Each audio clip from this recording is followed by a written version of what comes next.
registered physiotherapist.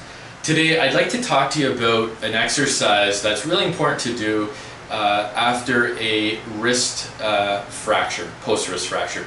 So a lot of times what you'll find is when a patient has been in a cast, now typically they'll be in a cast for about 6 weeks after usually a fall on an outstretched arm in this type of position here, where typically the radius will be radius or the ulna will be fractured, and again they'll be in this cast for 6 weeks in order to allow the bone to heal.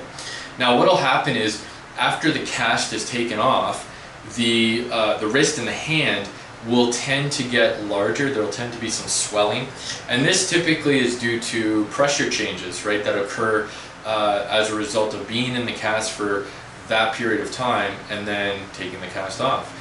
So what we'll find is, due to gravity as well, the swelling will start to fluctuate and go into the hand, the fingers, the smaller joints and through the hand. And so as part of the rehab process, it's really important to work on finger and thumb mobility.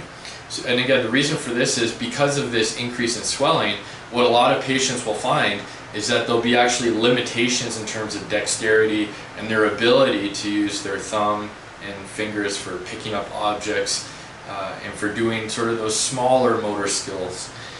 So I want to show you two really great exercises that you can do once you're out of the cast and once you're cleared for mobility and movement. Okay, so that's really important to keep in mind with these.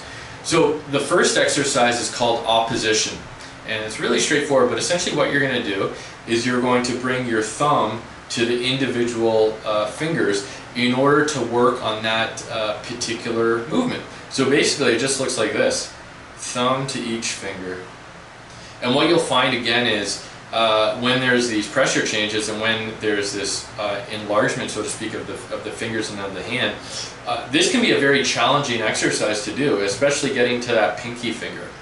And so again, what you want to do with this, we don't want to go into pain, but we want to start getting some more circulation, some more blood flowing through here. We want to use the different muscles, the smaller intrinsic muscles in the hand, as basically a pump to get rid of some of this swelling and, like I said, improve that fine motor skills. So again, you're going to bring that thumb to each individual finger. The next exercise I'd like to show you, it's referred to as a tendon gliding exercise, and basically what you're going to do is work in terms of the different digits that make up the finger, work into both flexion, which is bending, and extension into these different positions. So the way this looks like is you start in this position here, and then you're going to move just from basically the metacarpal area here. Then from there you're going to bring you're going to move basically from the digits here, and then finally you're going to go into a full grip. And again, this will be quite limited post wrist fracture in a lot of cases because of this increase in swelling as we described. So again, you're going to move from here into your full grip. And again, with these exercises, typically I'll just have patients do 3 sets of 10, not going into pain.